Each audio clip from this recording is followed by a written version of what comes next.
Dr. Bernstein. Yes, good morning, board members, staff, and community members and guests, and welcome to this April 4th Brown Bag. I'd like to introduce Ms. Janice Hernandez, who's going to lead us in our invocation, followed by the Pledge of Allegiances, please. Almighty God, allow us to collectively bring reflection and wisdom to our meeting. May we use our expertise and our judgment to contribute to the well-being of our students and the families that we serve. May we be listeners more than speakers, and may we always have in mind your will for the future of our district. In your name we pray. Amen. I pledge allegiance to the flag of the United States of America and to the republic for which it stands, one nation, under God, indivisible, with liberty and justice for all. Honor the Texas flag. I pledge allegiance to thee, Texas, one state, under God, one and indivisible. Thank you, Ms. Hernandez. All right, the first thing we have on the agenda is the property. Yes, sir. This is in reference to the 1.562 acres right here off 11787 Dragon Lane. This year has negotiated a price at $104,757,000, and this is a district fund balance funded purchase. On your desk there on top, you have the actual plot that we looked at last time. So you see it's squared off in red. The property that we're looking to purchase is the property that's highlighted in yellow. We actually had it surveyed to leave the purchase owner a portion so that they could live off, and because of septic issues we had to go back and get a survey. So that has been done and completed. We're still working on the environmental. It should be done by the end of this week. But we're coming to the board to move forward to make this purchase. So there's a motion that needs to be read. Do we have a question? No, sir. I would like for you to explain, just in general, why we're buying that property. Well, the TxDOT is coming down 1604 towards Southwest High School, and by the year 2020, the TxDOT would basically create a 4-lane area from 1604, which is 90, which you see there's completion there, all the way up to 35. And the idea is that they're going to take Pearsall Road and build an overpass similar to Marbach. By doing that, we have the opportunity to rearrange and have a new entrance to Southwest High School that would come through the arches. And the two pieces of property that the district did not own, that's the reason why we're making those purchases, is the area that we would need to go through to make that happen. And that would allow us to close off the front road that goes out to 1604, and maybe later on extend the parking lot in front of Southwest High School. So there's a bunch of possibilities. And at the same time, as TxDOT's coming, we can work with TxDOT to help alleviate some of the cost of hopefully building this road through. Yeah. So we're going to be working with them. And ultimately, because of what Mr. Chris just described, it's going to cease our students walking between cars every afternoon at 4 o'clock. So we're trying to avoid any unregrettable accidents, and this is going to provide that opportunity. Yeah, this is a real important purchase, and I'm really excited because it'll allow us to do some things with that front that we've never done before. And mostly it provides a more safe way for kids to pass back and forth at any time. And so I'm very excited about this, and I'm real glad the district was able to do this. I move that the board adopt the resolution approving the purchase of approximately 1.562 acres of land located at 11787 Dragon Lane from Henry Abate for future school facilities. A second. Motion's been made and seconded. All those in favor say aye. Aye. Opposed, no. Motion carried. High school renovation. Yes, sir. We're coming to you today, and I'm going to have Raphael speak on the evaluation and the process that we went through. But this is for the phase 1 of the high school renovation, which targets the CTE building and some ADA compliance throughout Southwest High School, and then also the vestibule in the front of the school. And so we've sent out bids, and so here, Raphael is here to talk about those and the evaluation process. Yes, sir. Good morning. Morning. We opened bids on March 28th. 5 bids were received, and the ranges were $2,695,000 to $3,250,000. Through our evaluation process, we evaluated relevant experience, project management ability, subcontractors that the proposed general contractor is thinking of using, and price as well. What you have here is the updated list based on our latest evaluation. So the summary, Marksman General Contractors becomes the best value in terms of our evaluation points. For the district, they were also the lowest bidder. So included in the background, if you go to the second page, is the bid tab. And the way they were in order is the way the bids came in, but we also had 4 alternates. Alternate number 1 was to replace the roof. Alternate number 2 was to replace the glass block on the exterior of the building. Alternate number 3 is the restroom renovations, and alternate number 4 is the hallway update VCT, or replace the entire VCT on both levels of the CTE building. Our recommendation, though, is the bracket below. Again, highlighting Marksman, being that they're the best value, will be to go with alternate number 3, which is the restroom alterations, and alternate number 4 of the VCT flooring. We believe in our department that we can still take some good years on the roof to do it at a later date, or possibly even as phase 2 is approached. So our recommendation is that the board approve Marksman General Contractors for the Southwest High School renovation phase 1 project. Yes, ma'am. Have they done work for us before? They have not. They're a fairly new company. They worked on north side and northeast. Many of the members of Marksman is a group from Joris. So some of the people that work for Marksman have actually worked on like McNair project that we've done before. And their proposed superintendent did McNair. So individually, did McNair. He was our superintendent for McNair. Yes, so individually, they've done it, they just broken out, and now they're part of this new company, or they founded this new company. Okay. Marksman. But they have bid our projects before. And so the overall construction budget was 2.8. And so with the recommendations that we're bringing to you, we're going to be a little over budget, but only by 21,000 to take care of. But we think that the building, we're going to paint the building in the hallways and all that. So the VCT is probably needs to be replaced. If you've been in there, it's kind of old and outdated. And so that would make it look a lot nicer, and also the restrooms. And so we think those 2 alternates would be good, and we'd only be 21,000 over. But we'd use other bond funds, because remember, this is a 2-package deal. And so overall, the construction budget is going to be 2.8, 21,500. And then there's some architectural fees and some other permits, so there's another 10% added to that. So overall, phase 1 will be about $3.1 million. And then taking that and then subtracting from, we kind of budgeted 12.8 for the Southwest High School renovation overall. And so we would subtract that, and then we could see what we have left for the phase 2 as we work through phase 2 and work with Pfluger. So we're asking for approval tonight for today for phase 1 at $2.8,021,500 to move forward. I have a quick question, Brandon. Yes. Phase 2, what date are we looking at that? Is that like Phase next 2 year, or is that still for the summer? Correct. Phase 2, yeah, we're going to be working through phase 2 as we're going through this last part of spring. And then talking with Pfluger, the recommendation is to bid it out at the end of summer. Okay. And then get started as soon as possible. This will be our project that will have to run through school year to summer to school year, kind of like we did with McAuliffe. Okay. And so that's the initial plan right now, unless we hear otherwise, or we, as a group, we decide to move it up or delay it, or Okay. we'll just have to kind of work those things out still. Because we're still kind of in the design phase Okay. and determining what we could do with the monies that are available. Can you just touch on phase 1 includes the CTE wing? That's correct. The vestibule?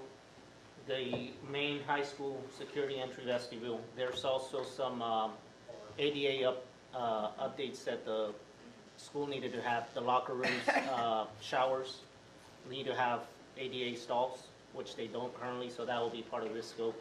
Also, all the hardware, the door hardware that's not ADA accessible, that's part of this scope, and it's a lot of hardware that needs to The be. entire school?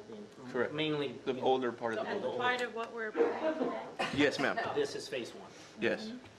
But the bulk is the CTE building, together with power audit items in security entry vestibule of Southwest High School main building.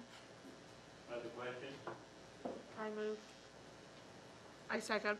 Motion's been made and seconded. All those in favor say aye. Aye. Opposed, no. Motion carries. Moving down to items of information, the first thing we're gonna do on this, board members, is move down to D, safety and security officer. Mr. we have Mr. Mark Figueroa, who's going to. Good morning. Morning.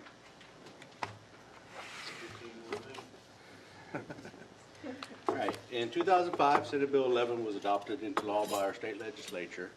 It requires school districts to conduct safety and security audits of its facilities, both non-instructional and instructional, every 3 years. Currently, we are at the end of our 3-year cycle. We have to follow the audit procedures that are established by Texas School Safety Center. Part of the requirements of Senate Bill 11 also requires staff to present the results to the Board of Trustees. We also have Board Policy CK that mirrors the requirements for presenting and conducting the safety and security audits within our district. District staff sent out requested quotes from several vendors for audit services. 2 of them responded with proposals. We chose Centurion Solutions as they provided the best value for the district. They were also the vendor that performed the audits at our last cycle from 2013 and 14. Cost of the safety and security audit services for this cycle was $18,890. Locally budgeted funds were used for these services. And what do they do? They do the audit They do the services. actual The audit? actual audit, correct. And I'm going to make go sure through that we're process. In compliance Compliant with with- state Correct, regulations. correct, Yes, ma'am. correct. And I have a PowerPoint that's going to go through the process a little bit more in detail. With me, I have Mr. Joe Candelario. He's with Centurion Solutions. He is the former assistant fire chief for the city of San Antonio as well. So he conducted the audits during our last cycle as well, back in 13 and 14. So after I present, if you have any questions, you can refer them to him.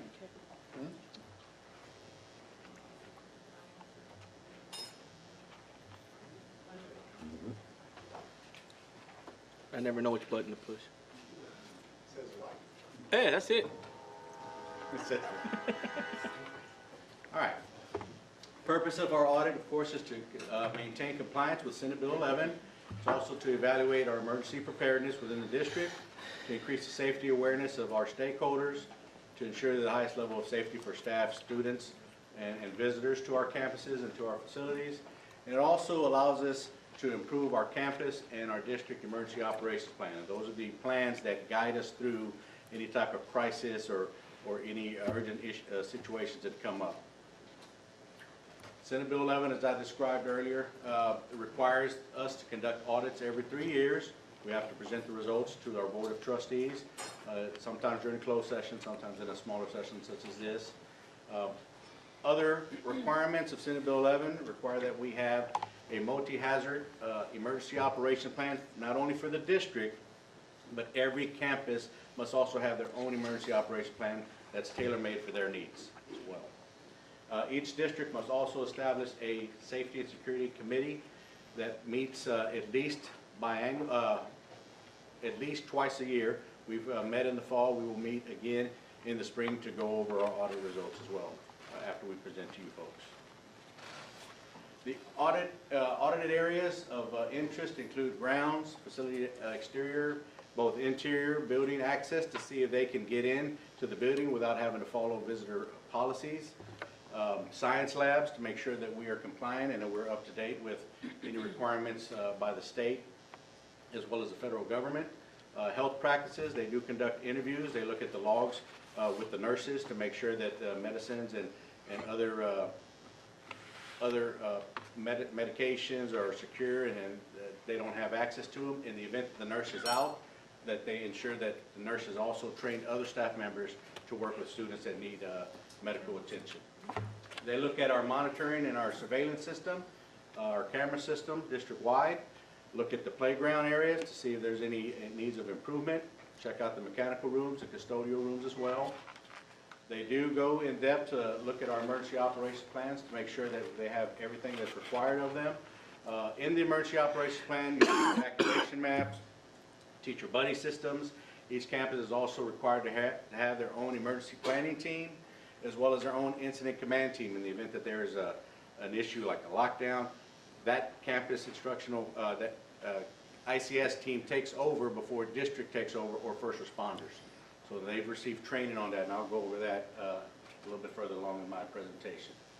They look at our communication system, look at our radio system on how we communicate within the district with our police department as well, and then they look at our campus website to make sure that we're compliant.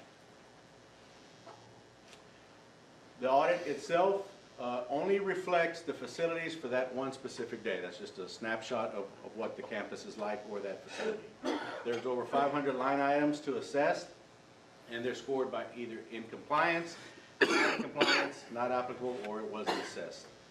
The average score for each category is established, and then there's an overall facility score that's also calculated. And we'll present those results here shortly.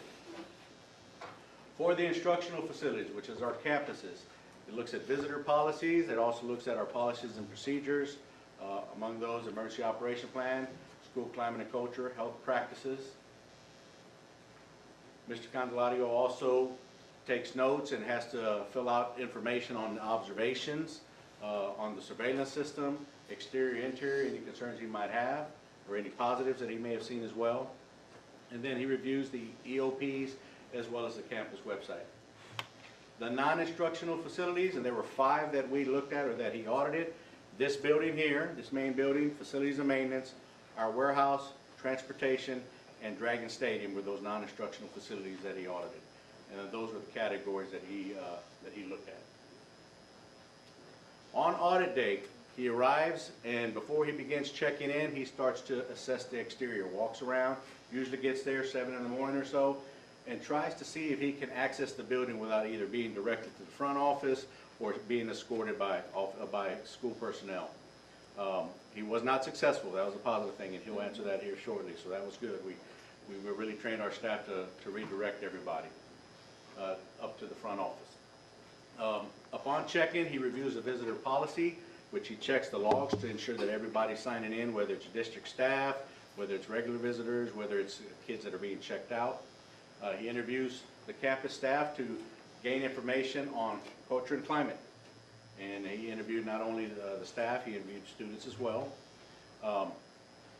At the end, he interviews the nurse to make sure that, again, that they're logging in what they're doing with their students in terms of health practices, and also interviews the administrator to review the EOP, communication system, evacuation maps to make sure everything is current, and also goes through our surveillance system to make sure that our administrators have been trained on how to use that.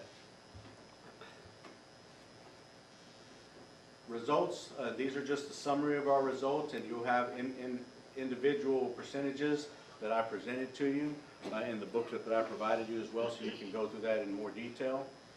What Mr. Candelario found was that we do have a high degree of foresight in support of Senate Bill 11.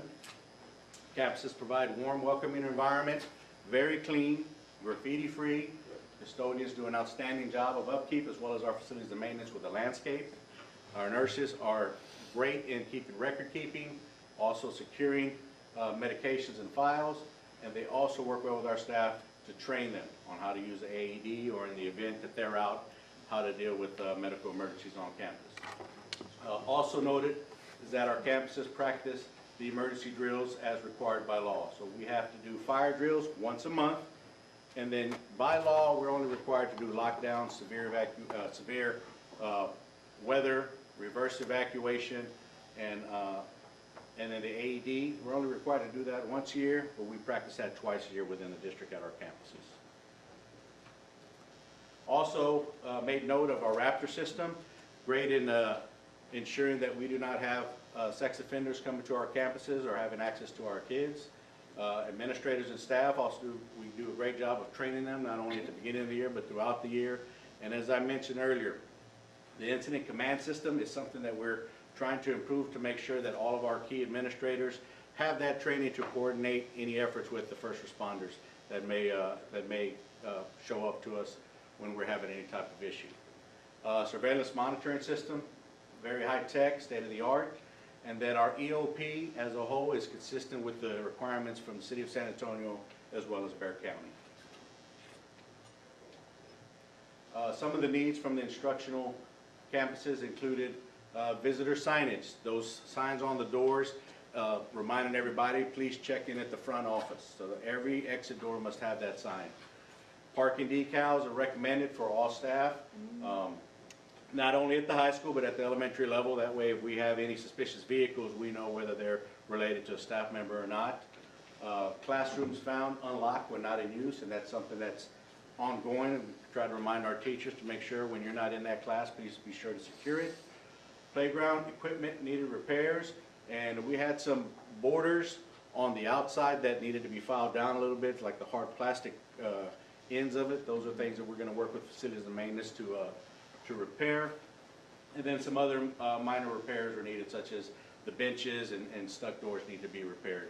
Some of that can be handled on campus, and some of that will require the assistance of facilities and maintenance.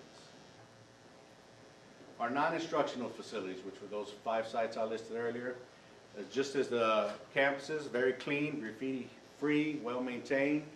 Our landscape, again, is well-maintained by our facilities and maintenance crew. Facilities were secured when the employees were not there. Materials were locked up. People could not have access to it to walk off with any of our equipment. Buses, in terms of transportation, the way that they're parked really facilitates it. If there's ever a need for an evacuation, they can make sure that they facilitate that and make sure everybody gets out of there without having any traffic jams or such. Buses have the emergency equipment that are required, state-of-the-art camera systems, and at our district event, there's a strong presence of law enforcement, so security in the event that RPD is not there as well. Areas of improvement, visitor badges. We don't do that, and we're working on making sure that all of our non-instructional facilities have signings, such as this building, and that there's visitors badges if they're not district employees.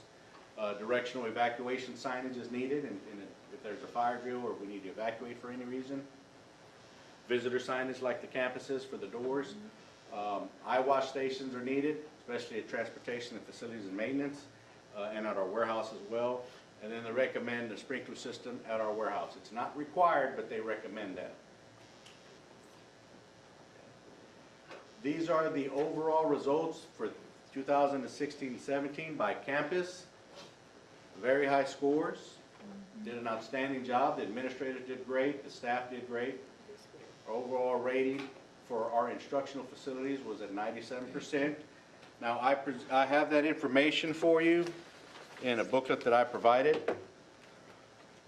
And you have the individual reports for each campus as well.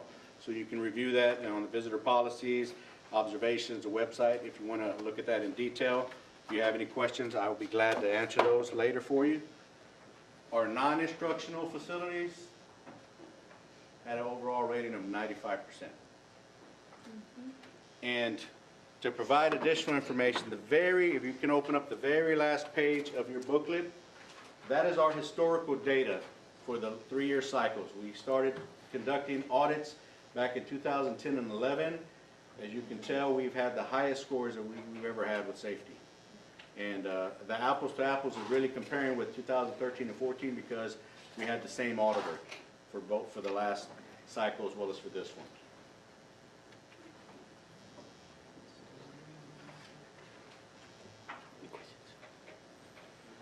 Questions? I have a comment. I don't know if this is if this is the place to say it or not say it, but I've had a couple conversations with some substitutes over the last, year or two, and I don't know if this is addressed or not at any point about their training when it comes to evacuations, and especially at the high school when you get large numbers of substitutes out because of games and So all of a sudden, you've got quite a few substitutes in case of an emergency.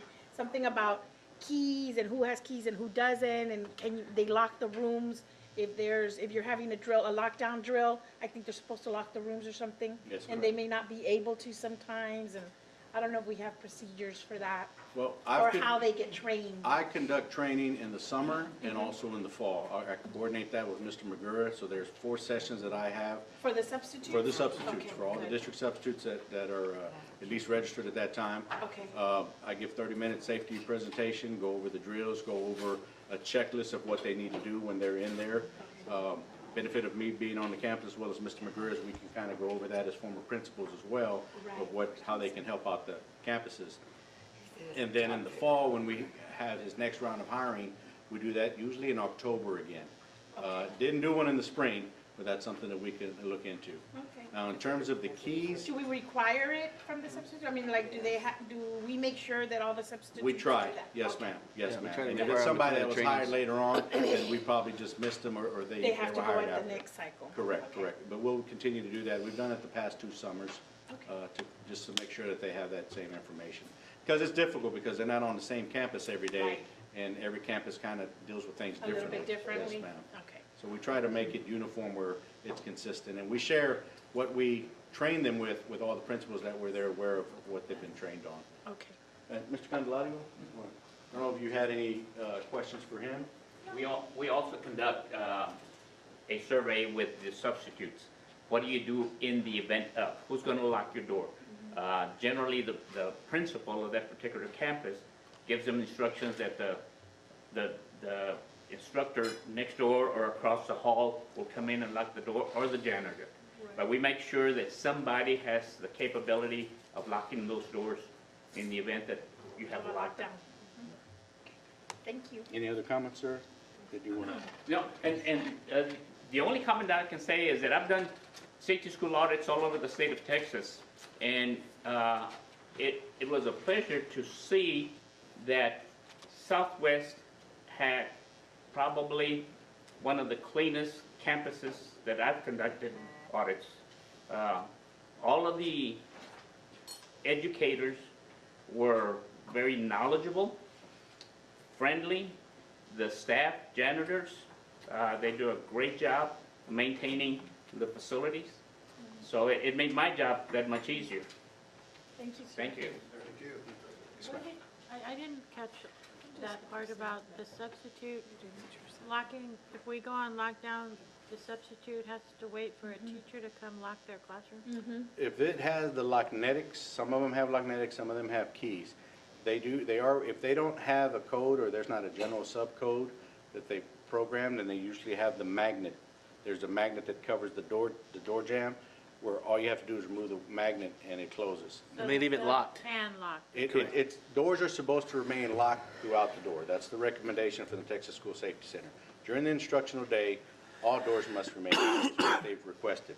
Sometimes, it gets hot in there, teachers open their doors, for whatever reason, but that's the recommendation. So the door should always remain locked, because it's difficult if a teacher's working with a kid back to the door to go and try to get to that door if there's something going Right. on. So that's why they recommend that. So the teacher and the subs know to keep the door closed. We tell them that, but the practice necessarily doesn't happen all the time.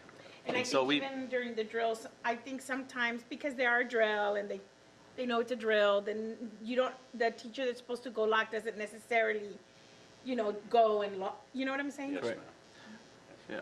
But that's something we can continue to work with. What's done responsibly in the campuses, if there's a substitute in the classroom, the door is locked automatically if you use a script. And so it's clear passage, unless the teacher's inside the students, they remove the script and close it. If there's a lockdown, it's already locked. Yeah. But it does create an issue until we can get to a point in time where we kind of have the key entry. Right. Entry into it. It's a technology thing then, Very right? expensive to get there, but we're always gonna have these anomalies, where something happened when a substitute came in and they don't have all the information or it's not. There's confusion. Diligence to make sure they're set up for the day. And we can always do a better job, as a district, to make sure that's on our radar screen. We're always kind of, talking about that, and we're always bringing it up in those meetings, have those conversations. It's important. Yeah. I'm gonna tell you, walkthroughs are a lot different nowadays. We used to point in time in the past, I could walk into any classroom at any time. And now you walk into a door and you try to walk in and forget. They do have them locked for the day. I mean, I've never seen 99% of our doors locked. Wow. They actually locked to get in. Yeah. There's a very conscientious awareness of safety in the district. So is that part of our substitute training? Yes, when I do conduct training, I do let them know that, yes, ma'am. You know, when they have those girls up and out there with them, they're very orderly and the time limits, and they're very careful about that. The other thing we've implemented is a buddy system. So in the event that the teacher is out, that teacher always has a buddy for that, to assist the sub. Correct. To help them walk through the procedures on how to conduct them. It's kind of like the plane, you know, when you get on the airplane and they're going through Yeah. all the, then you're looking at your phone and stuff. And then when the, When it happens, The drill happens, what do I do? yes. You YouTube it then. yeah. Okay, Anything thank else? you.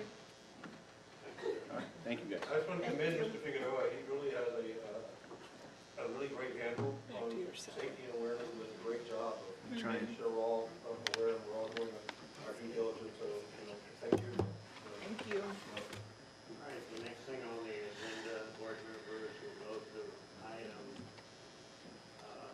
A and item B. And today we have the dynamic duo, Velia Terrasis and Renee Munn, and that's why the presentation is actually combined, because we don't, they're separate from each other. And so, here they are. Hi, good afternoon, everybody. Good afternoon. While she's pulling that up, I think you recall last brown bag, Velia actually presented by literacy. And so this is just another addition to that.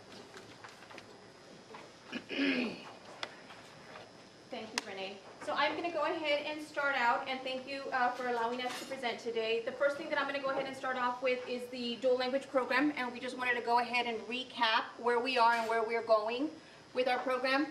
So we are into our second year of implementation with the dual language one-way 50-50 program. And we have 10 out of our 11 elementary campuses that are participating in that program. Crewald is an ESL-only campus because they don't have enough numbers for dual language participants or participants to be in a bilingual program. So if any students do need those services, those are rerouted to Big Country Elementary. We have 95 bilingual certified active teachers in pre-K through 5th grade that are teaching in those campuses, and those teachers do receive a $2,000 stipend for the entire year. Our current numbers as of March 27 are 2,935 LEP students pre-K through 12th grade. So that doesn't just include elementary, that includes all of our students, and 83% of our students, or approximately 83% of our students, are identified as LEP, but were actually born in the United States. And I think that's an important point to point out, because a lot of times we hear that we have a lot of newcomers, or we have a lot of students who are coming in from out of the country, and that's not actually the case. If you look at our numbers, our students are actually born here. Can you just refresh my memory what the dual language one-way? Yes, and that actually takes me to my next screen. So when we talk about the dual language one-way 50-50 program, that program did take a shift. If you recall, we were at one point a bilingual late exit model, and that was a transitional model that took away the students' native language and transitioned them into the English only. Then we kind of went for a year into the early exit model, which was also a transitional model and also did away with the students' native language. We did have dual language two-way model, but when we actually evaluated the program, which is part of No Child Left Behind requirements, that we do a yearly evaluation, and part of the ESSA requirements, we actually found that the program was functioning as a bilingual transitional model. It was following the exact same model when we actually evaluated it. So When you say we were trying the two-way, that's what? I'm sorry? What does that mean, the two-way? We had students, so we adopted, from what I understand, at a point, certain principals at certain campuses adopted the two-way model, and we did have a recruiting system where we were allowing non-LEP students or native English speakers to participate in the program. Throughout the years, I really can't speak to how that recruiting continued or even if it did continue or not. But when we actually did a program evaluation, we found that there were more LEP students participating in those classrooms than non-LEP students. So I have And- a little knowledge, let me address that. So the two-way basically means that there are students in the classroom who are there to learn English, and there are students in that same classroom who are there to learn Spanish. So it's two-way. If it's one way, that means the students are bilingual, they're there to learn English. And so for 4 years, we did a dual language two-way program in our school district. And in the fourth year, of the 4 campuses that were participating elementary, we were able to analyze how many students were in those dual language programs. When you start with K and you move up to K1 and you move to K1, 2. And so we're at K1, 2, 3 that year. And so there was a total of 10 students who were in all the programs, the two-way programs that were in the classroom to basically learn Spanish in that two-way model. So when you look at what we were spending for those teachers at those 4 campuses, 4 times 3, 12 teaching FTEs, it really wasn't feasible to continue running the two-way program. And so it was fallback, where can we use our funds in a more efficient and appropriate way as opposed to spending $250,000 and we don't have to. Now, I don't know if that was because we didn't want to present it right, or when you talk in conversations, it's just that the interest wasn't there in our school district to do that. But dual language is a really great program, 50-50. And this program is a move away from what we were doing in 90-10 when you're 80-20, 70-30, 60-40, take it at 50-50. So that's the history that I have in a two-way model. I have one more question. I don't remember if it was the meeting, the last real board meeting we had, or the meeting before that, I don't remember. But remember you were showing us something, I don't know who it was presenting, but they were showing us how well the students had done, and I want to say it was It was Lisa Bolte when she presented the taper report. and so then I asked, well, if they did so well, why didn't we keep doing it? And so, do you remember, was it the dual? It was the two-way? dual. It was the dual. Do you have any information So, about yes, that? so from what we discussed, it was the students that were participating in the dual language in those classrooms, but to my understanding, when that taper and that data is assessed, it's assessed for all students that are participating in that program, so not necessarily LEP students. So one of the things is with the dual language too, we know that those students that are non-LEP do very well. They're native English speakers, we know they're going to do well. That data doesn't necessarily mean that they tested in Spanish, or that doesn't necessarily say that they tested in English, because when we actually looked at what that cohort did in 3rd grade, what they tested, all of them tested in English, and they were native English speakers. So the purpose and the goal of the program is for native English speakers to learn Spanish. So, and the way to assess that would be for them to more than likely administer the assessment for them in Spanish. But they had it administered. No, they had it in their native language, English. So they pulled the scores up. But how did, I can't speak to Assuming. testing, yes, but how did the Spanish speakers, okay. The Did Spanish the Spanish speakers- speakers take the Spanish test or the Some of them English did, and some of them did take English. Some of them might have taken both, but from what I understand, all the data is put together. Spanish and, it's aggregated Spanish and English testers, all that data is put together.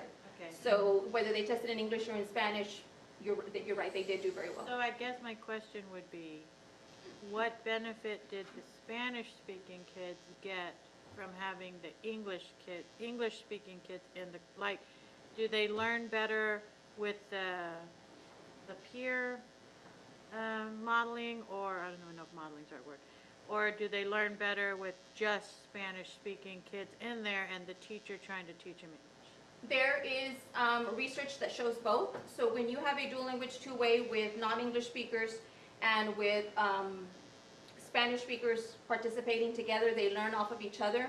And it all depends on how the program is run and what type of training the teachers have gotten, because in those cases, a lot of times you have one teacher who facilitates nothing but the English instruction, and then you have one teacher who facilitates nothing but the Spanish instruction, instead of one teacher having to go back and forth between languages. A lot of times what those programs do tend to do and focus, though, is focus on the native English speakers, because they want them to learn Spanish. But at the same time, what happens to the LEP population is they're still trying to catch up.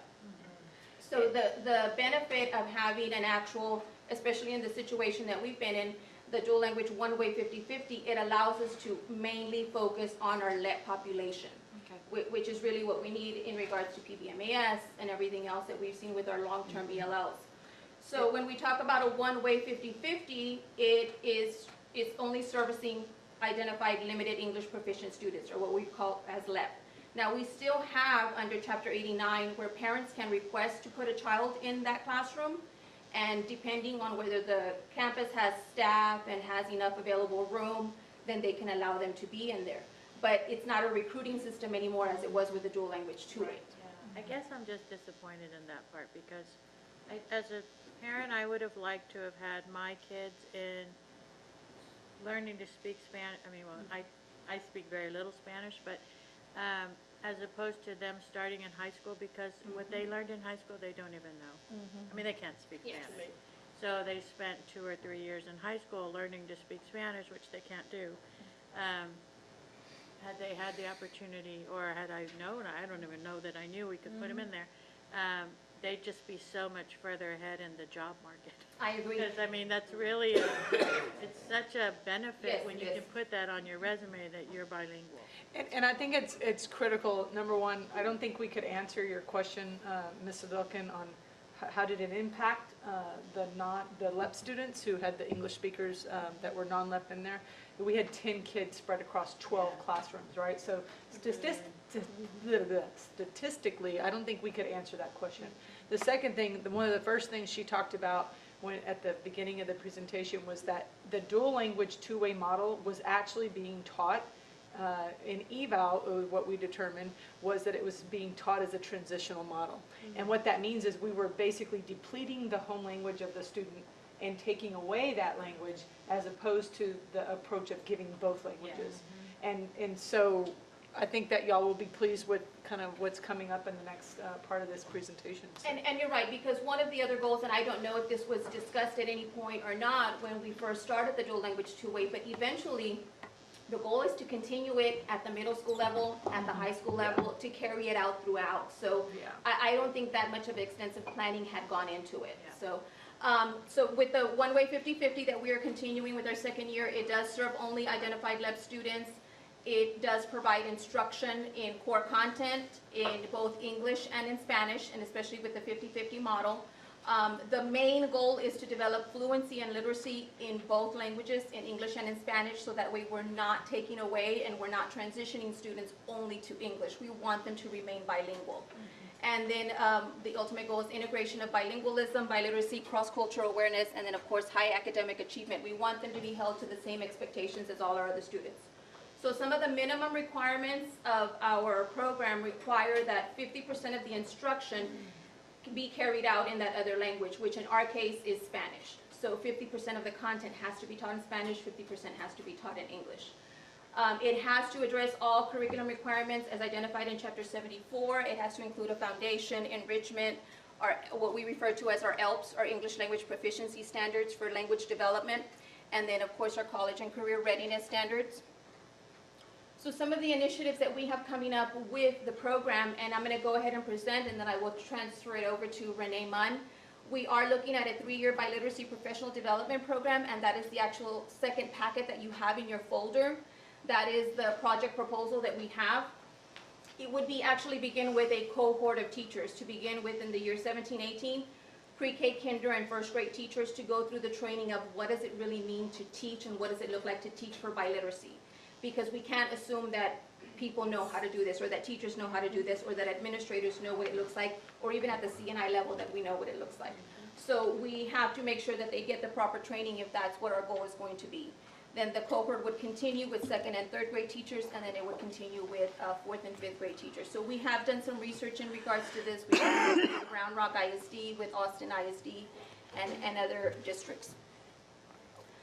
One of the other initiatives is that we are possibly going to be applying for a $350,000 grant approximately with the U.S. Department of Education and the Office of English Language Acquisition for National Professional Development.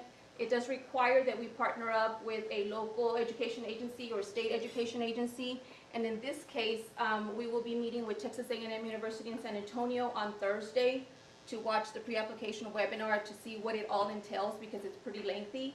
But we're probably thinking about establishing a master's cohort to create some of our teachers and grow them for bilingual education or biliteracy coaches, if that's where we're going. What does Southwest ISD need, and what does Texas A&M, what can they do to partner up with us?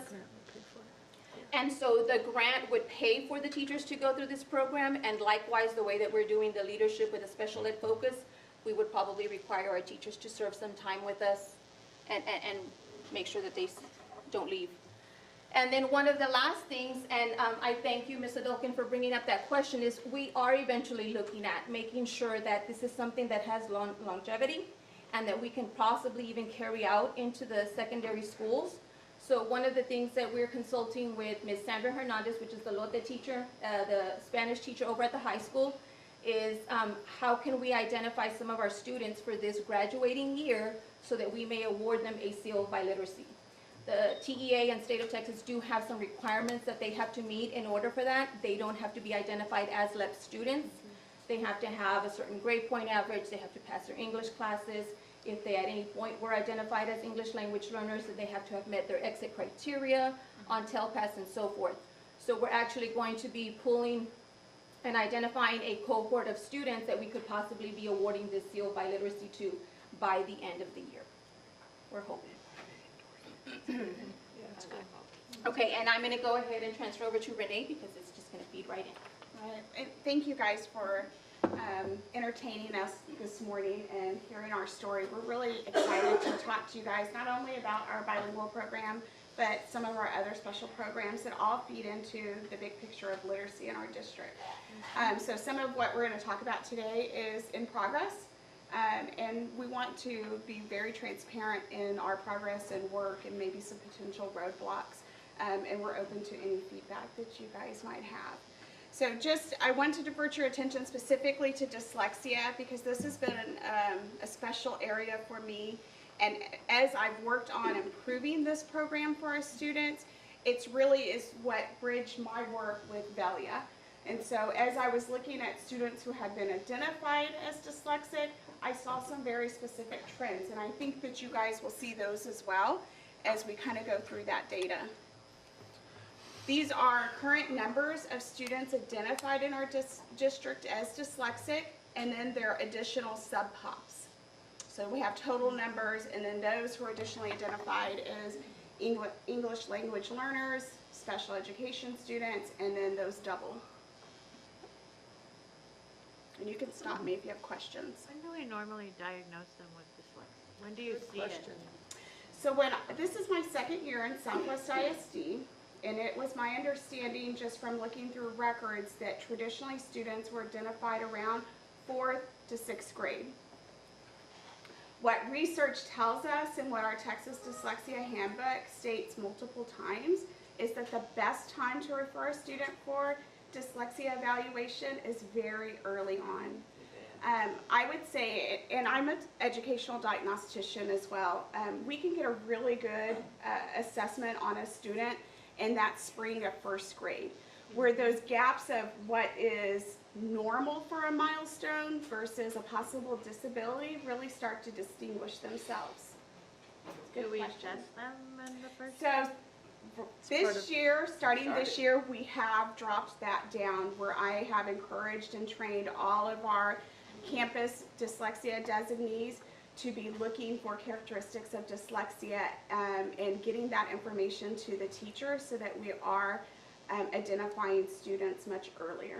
Is there a test that you can give first graders, and then they just all take the test, and then you look at the results and say, okay, we better check? That's a really good question. So what the handbook states is that first, all students are required in the state of Texas to participate in a universal screener.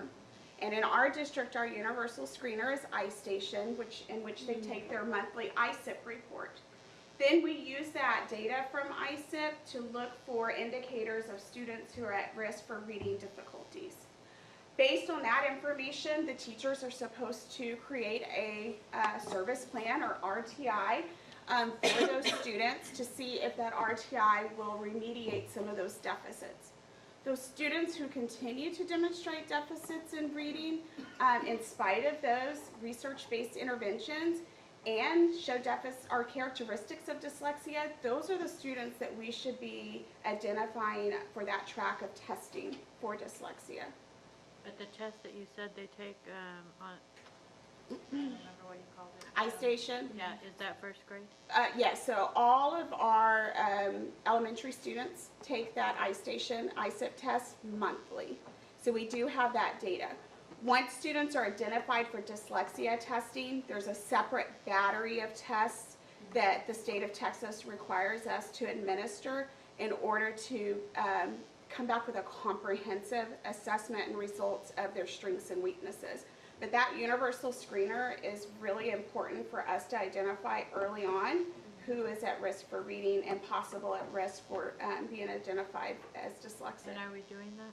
Are we getting first grade, or did you say first grade? This is the first year that it has been customary to assess in first grade. And although we did not have a lot of referrals in first grade, I can see the trend changing. So campus teachers and staff were more knowledgeable and willing to make that recommendation. And I highly recommend that. It's much easier, you guys, to remediate a student who's still learning how to read in the classroom with a dyslexia intervention as well. What is the test contain? What are you looking for? When we actually refer them for the dyslexia evaluation, so we take in multiple sources of data. So we're going to take information from the parent. Is there a history of dyslexia in the family? Because we know that runs about 50% of our students who have somebody else in the family who is identified as dyslexic. There's about a 50% chance that they also may have that disability. So we're also looking at educational opportunities. Has the student received good quality educational opportunities in the classroom? Have they had access to the classroom, multiple absences, or did they attend school? We are also looking at what is their overall strengths and weaknesses. Students that are dyslexic are really quite puzzling to the teacher. It should puzzle you that that student's having difficulty acquiring those skills in order to be a good reader. Their overall intelligence is usually average to above average. They often have very good speaking skills, listening skills, but when they're asked to read and print, they struggle. And so often you'll see that these students will accelerate in other areas, sometimes math, science, fine arts. And so they really are different from many other disabilities that we think about. These are smart kids. They have a lot of potential, and with the right intervention, they can go a long ways. But it's important to note there's a lot of misconceptions about dyslexia. Like popular things to know is a lot of people think it's letter reversals, things like that, and that's a common misconception. That is an associated characteristic that doesn't occur all the time with dyslexic students. So things you're looking for really are their ability to decode words and their phonological awareness, and that's in the definition for you. So, as a deficit. And so these misconceptions get out among parents and even teachers. And that's something that we need to work on, providing better education to our parents and students about what exactly dyslexia is and is not. And you'll see that I have a plan for how we can make that happen. But that is a good point. So in addition, we're looking at some cognitive processes. We're going to assess different academic areas to identify what are the strengths and what are the weaknesses. And then our state handbook has some very specific questions that we must answer in order to determine eligibility. Does gender play a role in the number of dyslexic students? Wow, you know, that's been a debate for about 60 years. And as of recently, they have seen a higher number of males being identified as dyslexic, but there's a lot of argument among the scientists about why that is. And often we find that males that are struggling in the classroom are often have an associated behavior difficulty as well. So they're more often pinpointed for referrals to special ed, for dyslexia, and or other services. Good question. These are the numbers by campus at the elementary level. And although Creedwell does not have a bilingual program on campus, they do have about 22 students identified as LEP. I feel that we've probably under-identified students who are English language learners. And so that's something that Valia and I have talked about quite a bit on how we can improve that referral rate and find those students who both have dyslexia and maybe are not strong in their native language. And because Spanish is such a transparent language, with the right assessment and somebody who's highly qualified and as a bilingual evaluator, those deficits really stand out. And so I'm going to key on, when I looked at this presentation, this was of interest to me. When you look at our campuses and you see Elm Creek, which is one of our highest performing campuses, really when you look at the data, it's like, wow, what's happening differently? And so what we know is that one of the issues that we have is that we have several different evaluators because we contract that out. That is not something that we have capacity right now in the system to do ourselves. And so there is discrepancy in who is actually doing the evaluation and who gets in the program, who does not, and things like that. We're planning to put a fix on that, a permanent fix for next year. And then when you look at the time that these kids are being put into programming, it is late in the game at some of the places where all of a sudden, you know, you get a fifth grade teacher who is a high performing teacher, and they're truly puzzled with what is happening with this child. And so for K through fourth grade, this child has not received any services or intervention. And when you look at the test history, they have continued to be not successful. And so now they get a teacher that's is important to them, and all of a sudden you start seeing the referrals come in. And so last year we actually ended up making a move for our middle schools because we had identified in grade 5, 87 students, I believe, dyslexia, who are getting ready to move on to middle school, and we have no support services Who there had for not them. been identified. Who had not been. Fell So through the cracks. we had rearranged some things with the ARCs last year, and now those people are actually on the middle school campuses being able to provide services, right?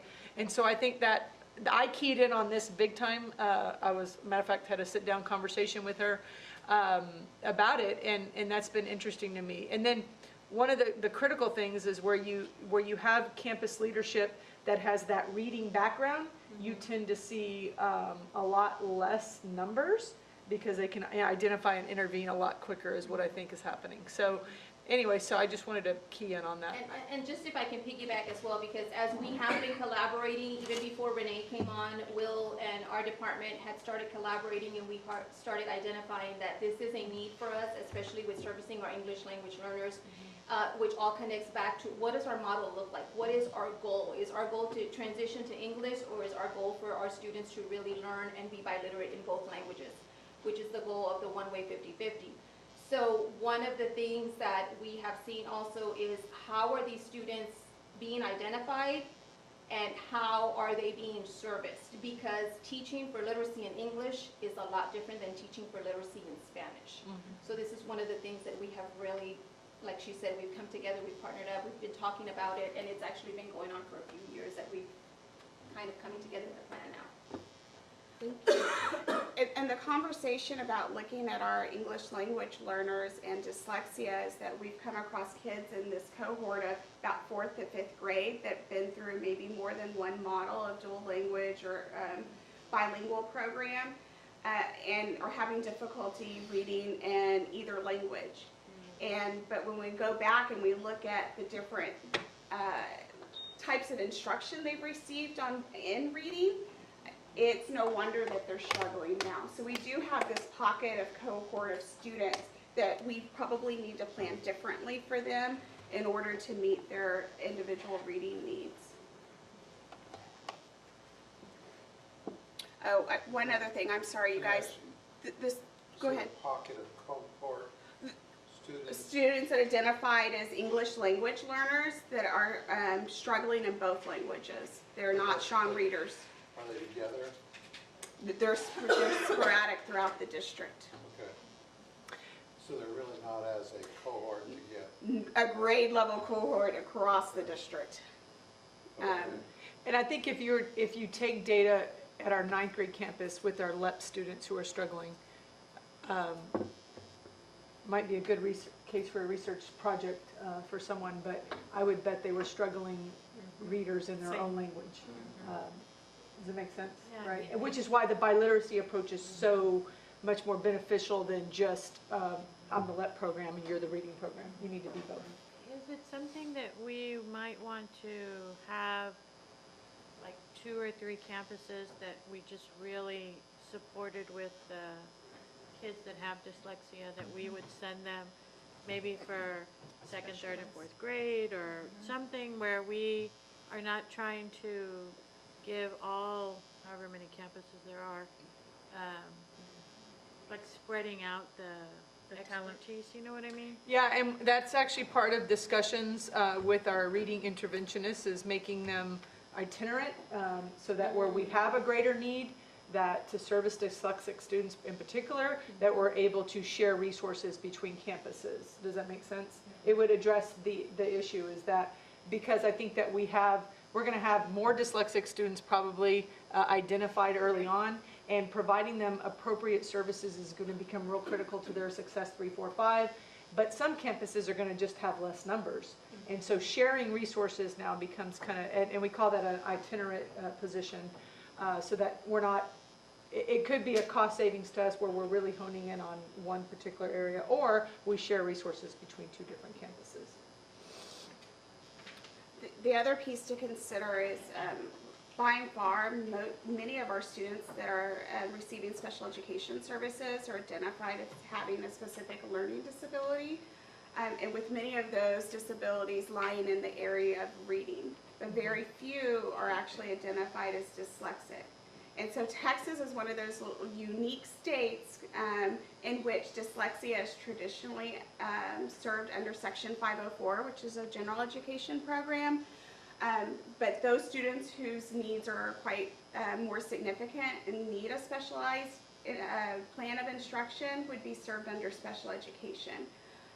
But looking at the data, I suspect we probably have more students in special education that probably need to be assessed for dyslexia and provided or at least offered those services as well. These are our referral numbers so far this year. Some of those students went through the complete battery of assessment. Some of those were considered as far as looking at additional data, going back and look at their iStation, their universal screening. But those are the kids that have been looked at seriously for dyslexia evaluations. Unfortunately, you guys, I don't have data on this from previous years. That was not something we kept at the district level. We now have a database in which we are tracking all of that. So I can tell you who made the recommendation, whether it was the RTI committee or the ARD committee or the parent, and how many of those students received a full comprehensive evaluation. And then not only that, we're going to be tracking what were the results of those evaluations. So right now, we don't have a percentage of students that are actually going to be dyslexic from that number? Or are those the... So at the end of this year, I'll have a percentage of where those students fell. So some of those students are still in the process. Right. And so by the end of this year, once we finish the year out, I'll be able to tell you which percentage were actually assessed, which ones actually qualified, what was the percent that did not qualify. This just goes back to the English language learner, and I just want to bring to everybody's attention that the services for a student who's identified as an English language learner, whether the dyslexia services are in English or in Spanish, is determined by their committee. So if that student is a special education student, that would be determined by the ARD/LPAC committee. Same thing with Section 504/LPAC. And so there has to be a decision on what is in the student's best interest in order to make adequate gains. Same thing for our special education students. Services are always determined by that ARD committee as to if the services are provided in the special education setting or general education setting, and we would always side on that least restrictive environment when possible. The law is our Texas Dyslexia Handbook. I did print out a few pages from that handbook, but the entire handbook is available online, and I did give you guys the website. It is very easy to read. If you have an interest in this area, it's a great resource for you. What our handbook does state is that each school must provide a student identified with dyslexia access to a teacher who is trained in dyslexia and related disorders. There are specific components of instruction for students with dyslexia, and that is the part that I did print out for you guys that is in your folder. So I have a quick question before you go. So if a child receives services in elementary, say, and they get better, and they do well, and, you know, they catch up, is it possible for that student to lose ground because we don't provide services in middle school and have a setback by the time they're in high school? Possibly. So our dyslexia program, and I did give you a handout, we are using the Dyslexia Intervention Program, or DIP, which the service center, one of the service centers created. It's an Orton-Gillingham approach, very hands-on. And the other one that we're piloting is through the Scottish Rite Hospital. It's called the Take Flight program. It's a much more rigorous dyslexia program that's meant to give students very long-term skills for success. So it goes into a lot of very in-depth training on Latin roots, Greek root words, so that when you go and you're in a calculus class in high school or a chemistry class, that you have the readability in order to attack some of those really big words that we expect students to be able to read and understand in high school. So if the services are provided very intensely and with fidelity early on, the student theoretically should have the tools of success that will carry them throughout their career at Southwest ISD and on towards college or other areas. Either program is meant to be a 2-year program, so they should be able to complete all of the lessons within 2 years. But as a committee, whether that's students in Section 504 or ARD or RTI, we should be reviewing their progress throughout the year and offering them services if at any point they demonstrate the need. And so, yes, we should be looking at those students in middle school and high school. But I don't know, I don't think we've been doing that in a structured way up until now. Am I correct? We need to do that through our 504 meeting. That means we need to increase the training for our 504 committee members to know exactly what to look for and what are the markers that we need to provide those services again. Right. Good questions. So a couple of things to point out. All of our elementary campuses now have a trained dyslexia interventionist who's either using the DIP or Take Flight program. And of course, like Dr. Fay mentioned, we did train all the middle school RTI coaches to use the DIP program, and they are doing so with every 6th grader identified and in need of that intervention. And the results of that has been pretty incredible. So that speaks to my concern, because we have these RTI coaches who are involved in all those RTI meetings, 504 meetings. They can be that expert, if you will, to look at those results. So are we set up, so say for example, if I know a student that's a 10th grader now and is struggling and had been identified in elementary, but had caught up and did well through middle school, but now he's struggling again, what do you do at that point? Well, that student probably is still identified 504, and so they should go to a 504 committee and look at the results and go through the 504 process, which will ask, do you need further evaluation at that point? And so, And they can still receive services in high school again? By law, we have to have someone trained at the high school who has that training to provide those services. Do we have that? I know we're supposed to have it. Right now, we can improve in that area. Okay, so we don't. We have someone Trained. Training. But we need to improve the training. Okay. Good questions. My recommendation for next year was to expand those services to include 7th grade students. So any of the 7th grade students that need that dyslexia intervention. I would like for that to be available to them. And then for the following year after that, to the 8th grade students as well. Speaking to your high school question, my recommendation was to identify a high school teacher, one at Legacy, one at Southwest High School, and have them trained to provide dyslexia intervention and offer that to our 9th and 10th grade students next year, and then the year after that, additionally expand that to 11th and 12th grade. Our reading interventionists at Creedwell and Spicewood Park began training at Scottish Rite for the Take Flight program. And our recommendation was to additionally train the Resnick RTI coach in Take Flight, and then identify one additional elementary interventionist in that program, with the idea of to continue to add teachers year after year, so that we can have an entire district of trained certified academic language therapists to provide that dyslexia service. That's the improvement we're talking about. And the Resnick RTI coach actually received a grant? Yes. Yeah. So her first year will be paid through a grant. ARCs at Creedwell, Hidden Cove, and Elm Creek were trained to teach the DIP program because we had such a high number of students in need, and the principals were very supportive in that. And so they additionally have helped us out this year in providing dyslexia intervention on those campuses. And so I think Dr. Bay already talked about, you know, how can we meet those needs later on should they arise. Just a few other things.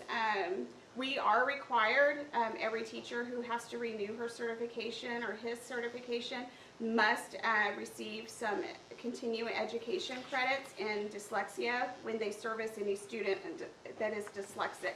So we did offer some PDs for that. My recommendation was to create a trainer-of-trainer model from the district level and then train our campus designees on a very specific training so that then they could go out and we would have a systematic training for that. Because each skill set for some of our interventionists on the campus varies. It would be nice to have something very unified so that we were all speaking the same language. Yes. And then continue to revise that plan, as you can see, add in additional folks that are in need of that training, like our special education staff, LPAC committee, like what Will referred to for their 504 designees. We currently, like Dr. Fay mentioned, we have 2 part-time evaluators that were hired to help us with dyslexia assessments. My recommendation next year was to consider expanding that and hire an actual certified evaluator to help us with not only those monolingual but bilingual evaluations so that we can have really good data come back and hopefully reduce the number of late referrals. And then I mentioned that we're collecting the data, so at the end of this year we'll have a lot more information on the success, roadblocks, and possibly future recommendations for dyslexia. Thank you. Thank you. Thank you. So you've got 3 minutes, Delia. What did you? There's more. The framework, this is ours. Oh. Yeah, You can go. 3 minutes. So fast. Guys, this is actually very simple, because not simple in the work, but simple in explaining, because it feeds right into everything we've already discussed. We have our biliteracy framework that we're working on, and Velia and I just talked about the fact that it shouldn't be her kids or my kids or your kids. These are all of our kids, and I showed you the data. We have students that are in multiple populations that kind of fit in different categories. And so when we look at literacy planning, anything that Velia is working on should feed into our entire district strategic plan. And so that's really what I wanted to just kind of put to the forefront of everybody's minds, is that we're working in different areas, but we're working really together. We have some work with SA Reads, in which we've been providing for the last several years tutoring with in-service teachers at Texas A&M to our K through 2nd students. Actually, it's K through 3rd. I'm sorry, that's a mistype. Next year, we're additionally going to expand that to our 4th graders with a focus on fluency. In addition, we're working on piloting a literacy academy at Spicewood Park so that we can work on this literacy framework for the entire district. So we're going to work on some specific and targeted PDs for that campus so that we can monitor the success and roadblocks of our literacy framework and then use that as a model to use at other campuses as well. Dr. Fay did form a core literacy team, and so those are the folks that are part of that. I am excited to say that I will be going up to Austin in May to be trained to provide some of the literacy academies that are put out by TEA and the Meadows Center. So we will be bringing that back to Southwest ISD. And Jesse has been in contact with the Service Center about hosting some of those trainings in our district. We've talked about the biliteracy program. Actually, Velia talked about that piece. Do you have anything to add to this, Dr. Fay? Let's get it right the first time. I think I was in Dr. Versta, your office one day, and you had mentioned, why do we wait so long to help students? Why do we not help them earlier? And my quote back to him was, well, let's try to get it right, and let's try to do it the first time. And so my recommendation is not to wait for kids to fail and fail in reading, because we know that by and far those that are not on target by 3rd grade will probably not be on target in 9th grade. And sadly, that's in spite of many of the things that we do in order to help them later on. It's a continued roadblock. So really working towards improving literacy rates in the early grades through teaching scientifically based reading strategies and providing interventions. And then lastly, also planning for need. We know that we're going to have students coming into the year at risk for reading difficulties, and planning through targeted grants, combining our work through the biliteracy program, our district initiative to increase vocabulary and oral language skills of our students. All of these things you see listed are going to improve the success rates for all of our students. So, thank you so much. Do you have any questions? Thank you. Very good. I think you see we have some really professional folks working at a literacy framework that is comprehensive in nature and that just crosses all over. These are really great. I learn something every time I listen to them. That's why we should have been talking. And I want to say thank you to the curriculum instruction team, because one of the things that has happened is we are really starting to talk as if these were our kids, whether they're bilingual or LEP or special education or whatever. And I know I've harped on it enough where I think the point has been made, it's been taken, and so you do see a lot more cross-department work within curriculum instruction. Almost because it's been demanded that they are all of our kids, and if we can't speak like that, then how would we ever expect a teacher in the classroom to see them any differently? So thank you guys very much. Thank you. That was very good. All right, the last thing on the agenda is volunteer meeting. Yeah. we ought to all be able to understand this. Yes. So we have Brian Pinarts and his academic coach with us today. And I actually, you see lots of research or lots of Facebook things happening where, this district is allowing their kids to play, 40% more time, and they're getting great results. And we kind of took that away for some reason. And so we did identify, Brian actually came to me and said he would like to do this. And I said, as long as there's a plan, let's try it. We kind of opened the door a little bit for other campuses maybe to tag along, but they had to have a plan. And so I think that they're seeing some great results, and I asked them to come report out on that today. So like Dr. Fay said, we were kind of challenged with the idea of doing some research and figuring out how to bring social play back into our kindergarten classes. And we wanted to do it in a way that was responsible to the academic learning, of the kindergarten students, as well as meet their social needs. So we really dove into the research, and we want to show you a little bit about what we learned through the research, and also how we implemented that into our kindergarten classes. So we recognized the need for this, and we really, nothing that we did was shooting from the hip. Everything we did was really research-based. And in a nutshell, what the research says is that if we give kids opportunities to socialize and to learn through play, they're going to benefit academically and socially later in life. When we started reading the executive function, especially for me, as being a teacher, executive function, I was like, what is that? That's all big college words, and I felt I was going back to college doing all these, going through all these journals. And basically, executive function is just a set of mental skills that help you get things done. And it's kind of almost like common sense. Like, I wish I would have known this. I wish I would have had this opportunity when I was growing up. Because these skills actually help kids multitask, avoid impulsive behavior. Again, I wish I would have known that. Adjust to change, keep trying after initial failure, and organization. That's what the executive function is, and that kind of ties into everything.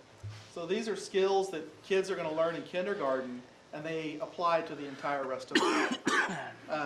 So it's interesting, the more we dug into it, you find out that kids aren't born with these skills, but every kid is born with the potential to develop them.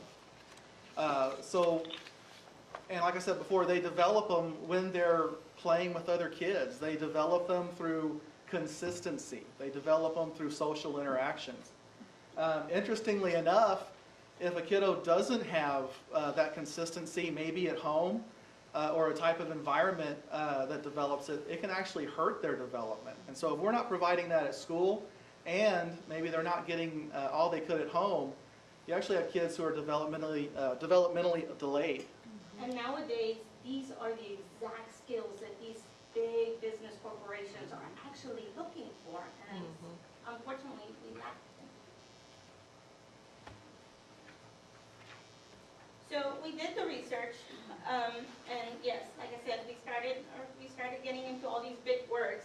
So I felt I needed help, and lo and behold, I had already communication with Pre-K for SAE, and we were just blessed that I just reached out, I mentioned it to them, and they're like, oh my God, it's like, can we help? It's like, of course.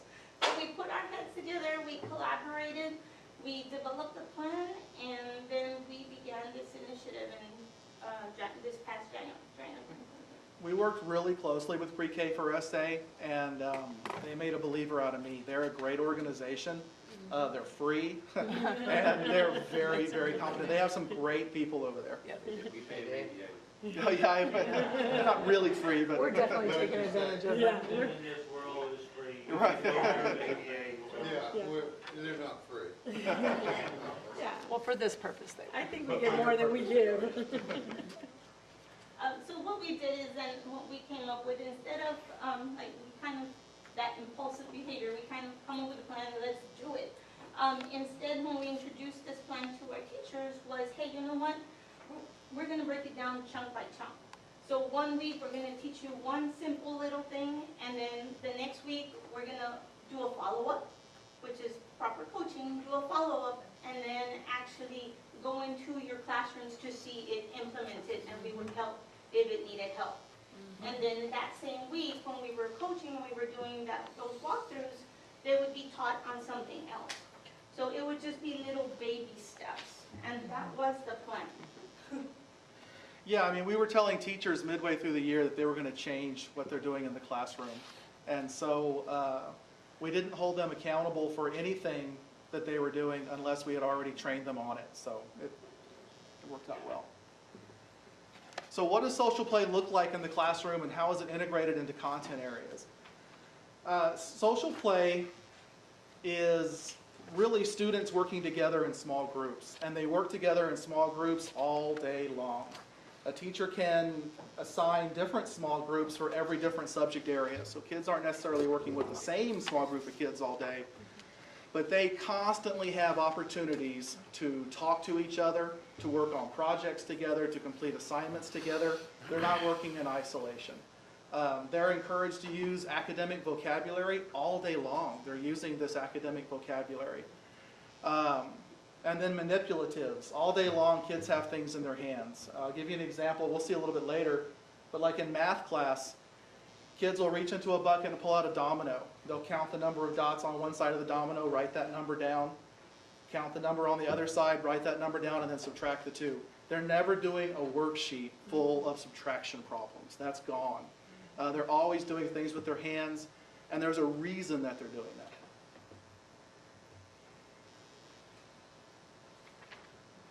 that. The advantages of small groups, I don't have to sell you guys on that. I mean, it helps build relationships. That's been well documented. It enables the teacher to give interventions throughout the day in those small groups. Again, it offers opportunities for social development. Kids are always talking together. They're always interacting with each other. And also, it increases their exposure to differentiated material. It's a lot easier for a teacher to develop 3 different activities at one center and then organize their kids, maybe a low group, a medium group, and a high group. Each group gets a different activity or a different type of activity, and it's differentiated that way. Now, what we came up with was the kinder schedule. And again, working with pre-K 4SA, I got introduced to something I had never heard before, which was the high and low. Research shows that our brains automatically take, after 10 minutes, that's why we have 10 minutes to talk to you. After 10 minutes, our brain takes a break. Without knowing, without wanting to, our brain just shifts. And the other thing that they pointed out was that just as humans, we like that high and low. So there we have to have an activity that's high intensity and then something that's kind of low, relaxed, and then again, hit it to where you just have several breaks. So when coming up, sitting down with pre-K 4SA and actually coming up with the kinder schedule, we had to make sure that those breaks were in there and that high and low wave was carried throughout the whole entire day, the kinder schedule. And one of the things I wanted, it's important to me as the principal, are we following the district guidelines as well? Are we spending enough time on reading? Are we spending enough time on math? And we follow all the district guidelines while at the same time being able to implement this. So then we focused on math. Our first one was math. Again, not necessarily doing whole group instruction, but doing small. Yes, we have that necessity as teachers especially that we want to teach to the whole group. But mind you, the shift was that lesson or that whole large group instruction would be focused only for 10 to 15 minutes, no more than 15. But yet the true teacher lesson was not going to be taught whole group, but yet small group. And so as the kids rotated, the teacher herself would be giving that instruction while the other kids would then be either at an independent, we called it independent station, which would be the time that they would practice a skill or the lesson that they were taught the day before. And then another one that would be active engagement, which would be games and make learning fun.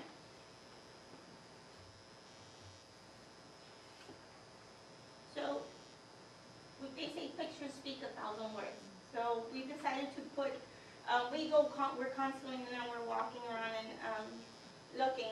And one of the things in these two was, one of the ones, the activities that Mr. Penance had mentioned was the dominoes. So it was just, and the kids knowing, when you walk in and you actually hear them actually mention, oh, the sum, the total, and it's like, oh, wow, for them to be using those words. And for them to actually then, the one that you see where they're laying down, that was a non-standard unit of measurement that the kids had to actually lay on the floor and see how many, and they would have to pick. That group of kids actually chose cubes. And then the other thing that we're going to constantly be mentioning, if you see the face, especially not necessarily the kids laughing and smiling, but even the teachers. We noticed that the teachers were always started walking around with smiles on their faces, and actually, like they said, the day tended to kind of go faster for them. So some of the benefits that we saw from doing math this way in the small groups was just increased engagement. The kids are always doing hands-on activities, they're always working with each other. And then again, it's one thing to teach a kid academic vocabulary. It's very different when the student's constantly using academic vocabulary with their peers all day long. So they own those words. And then focused instruction, which again is like differentiation. and they say that reading is the key that opens doors. Well, what do you need? Any teacher will tell you, you need phonics, letter sound translation, vocabulary. But one of the things that we kind of, not necessarily not focus on, but we kind of don't have time for, we kind of get involved with all the phonics and the vocabulary and stuff, that knowledge of the world. And that was a big aha for me this time when we were focusing on our reading. Because how do you give the child that knowledge of the world? As educators, I think it is up to us to give that exposure and that experience to those kids. And how the only way to do it would be through reading. Content would be our reading, and us trying to come up with different ways to give them that exposure. Same type, we kind of kept it simple, same type of framework in everything. It's that you have small group, so the lessons would be done in small group lesson, giving that teacher that opportunity, and also give them that instant chance that as soon as you have a small group, the teacher can easily spot. You know how the child has that stare like, I don't get it. Whereas if it's a small group, you can easily point them out, kind of do that, like Mr. Bernard said, that real-time intervention, kind of correct any misconception and get to it, while the other kids are doing 15-minute rotations throughout literacy groups, which are, again, focusing on their literacy skills. One of the things that I also wanted to point out was that we're teaching writing. It's being integrated with reading. So within the reading block, there's actually a 15-minute section for them to actually practice their writing. So they'll write down some of what they're learning in their reading class, which is kind of the key. And again, like the pictures say, it's just focused instruction. And as we have talked about, I know you see in that one picture where the little kids are actually practicing, and yes, research says that that's kind of, what do they call it, depersonalized writing. And they kind of zone away from you kind of just copying the writing part. However, it also shows that in kinder, they don't have those motor skills to hold the pencil correctly and develop. So mind you, there's confidence boost. It's like, oh, they're copying something and they're writing, and even though they can't come up with it, they at least have some type of stems that they can actually, have and call it their own. So again, some of the benefits we see in reading is development of oral literacy. Oral literacy is a big key. Oral literacy is the foundation to good writing. So at the kindergarten level, not every kid can write. Not every kid can write a word, let alone a sentence. So what you do is you start with the development of that oral literacy. They organize thoughts in their heads, and they're able to speak that. And so that's huge. As they get better and better at that, then they organize those thoughts in their head, and they're actually able to write it down. And so we reward kids for being able to organize those thoughts and then talk about it. So also, again, the development of academic vocabulary. Academic vocabulary, coming from the secondary level, I know it's such a big deal.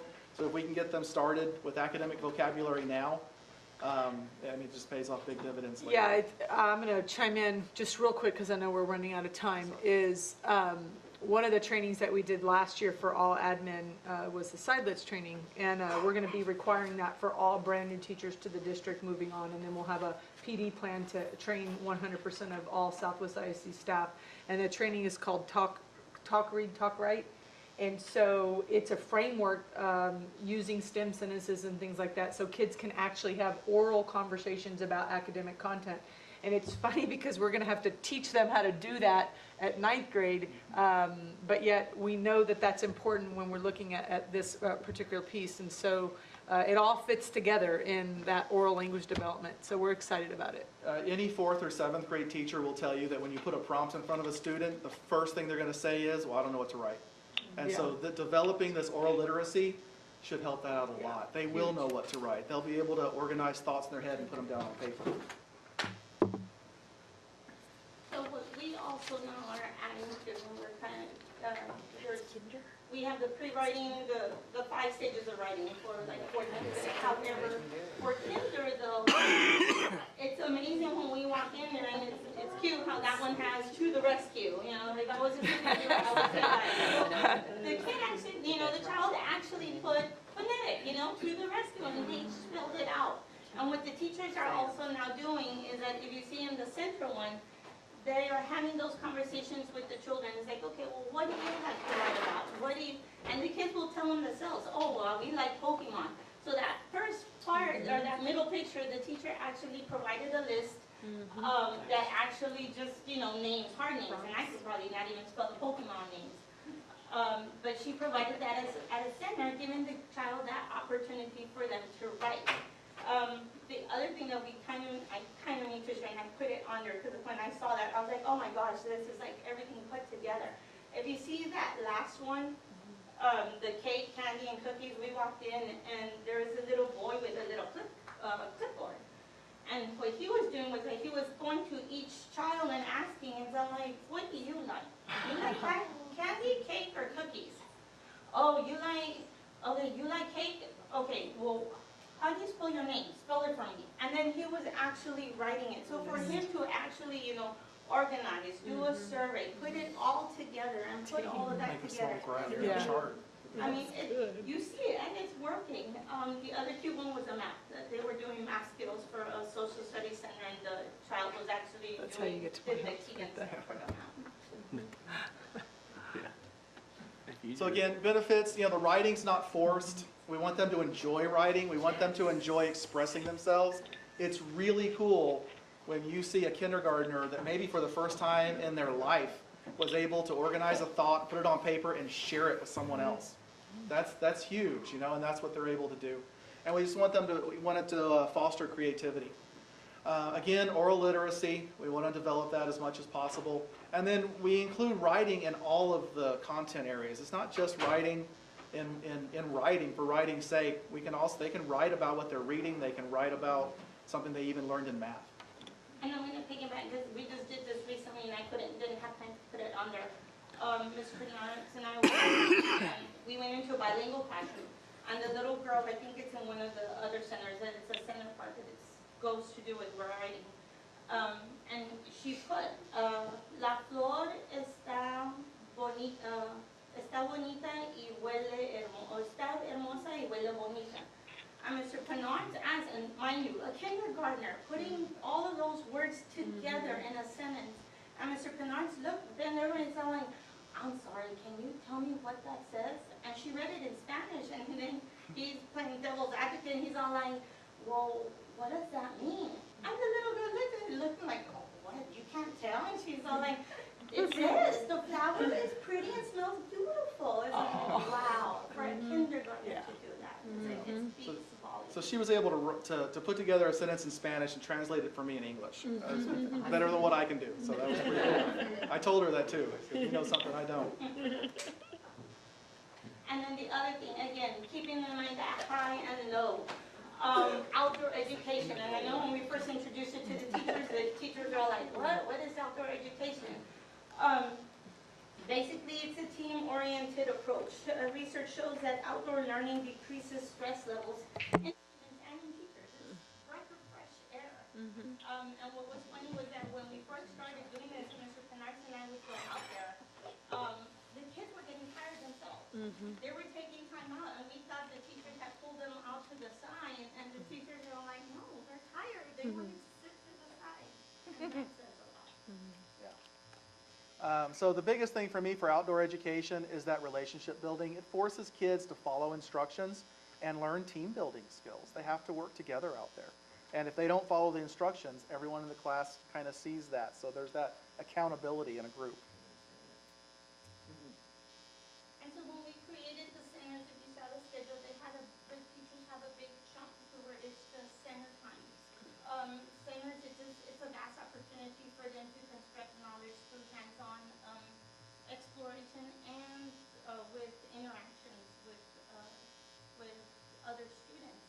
And as well, it helps. It helps the teachers for that instant, hey, the children, they think they're playing in the centers, and now you could be a science part of the lesson that you didn't get to finish. It could be something from reading or something from math. But at the same time, the kids think that they're reading, and the teacher is pulling those small group interventions and focusing on the kids that might need that extra reinforcement. And again, these are just examples of how the centers look. Children need time to think and manipulate with the materials, and when this happens, deeper learning occurs at this time. So they're working with their hands. Like I said, earlier, they're building things with blocks. I mean, that's the foundations of engineering and science. They're using those little stamps to stamp words into Play-Doh. One of the cutest things you'll ever see is a kid who doesn't necessarily like to read to himself will bring in a stuffed animal and will read the story to the stuffed animal. It just engages them more. It gets them interested in it, and it's pretty cool. Again, the students are just really engaged in their learning, and it gives them a sense of intrinsic motivation to want to learn themselves, learn everything for themselves. And for centers, it also provides that scaffolding. It gives that teacher that opportunity. And it's cute because some teachers will also just put the name of the child on some of the papers, and the children actually know, like they'll know, like sometimes we go up to them, why aren't you doing what he's saying? Like, I can't do that, but I can do this. This is my paper. And the child knows what he can do and what he cannot do. So, we're going to skip ahead just a little bit here.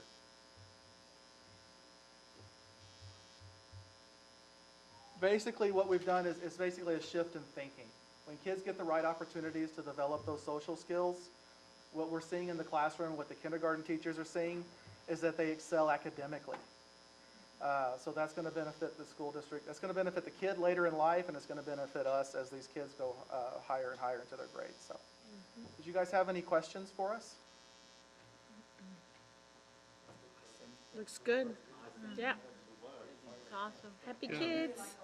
Happy kids, happy adults. Happy kids, yeah. Every teacher all the kindergarten teachers, there were some that weren't necessarily real excited about having to change what they do. Yeah. But every one of them, they're sold on this. They love it. We could try and see.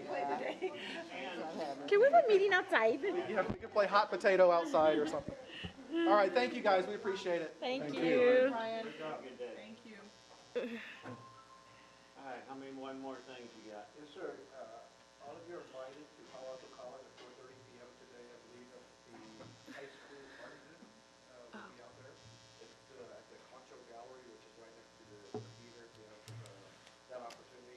This Friday, 7 p.m. is the Yeah, we have it. Yes, and just board, we have a tent and we're selling waters, Takis, and hot Cheetos. So donations would be appreciated. When do you want the donation? Just that day? Friday. And how about ice chest? Do you have ice chest for the waters? Bring an ice chest. I have an ice chest, but it's a small one. So maybe a couple of ice chests. Ice chest with the already iced down the water. No, you can just bring the cases and then we'll put them together there. Well, who's Joaquin, bringing the ice? Joaquin will bring the ice. You sure? It's probably just easier for us to bring ice chests. You think so? If you want to. Okay, I don't want to deter anyone. If you want to just bring the cases, bring the cases. If you want to bring it prepped and nice, that would be fantastic. And this Friday, we are recognizing the Southwest IT Elementary Teaching Year of Ana Palia, Elementary Elementary at Trinity University at 4:30 p.m. And some of us will be at that event, and there's possibility as well. But that's all. One more thing, it's a great week, a great sort of April, and we look for a great remainder of the year. Thank you, Keith, on that we got here last Friday, and we got to visit the Kraus House, the Samuel Cook Cemetery, and it was a really great experience. So thank you for. No, thank you. Any other comments? Did you want to?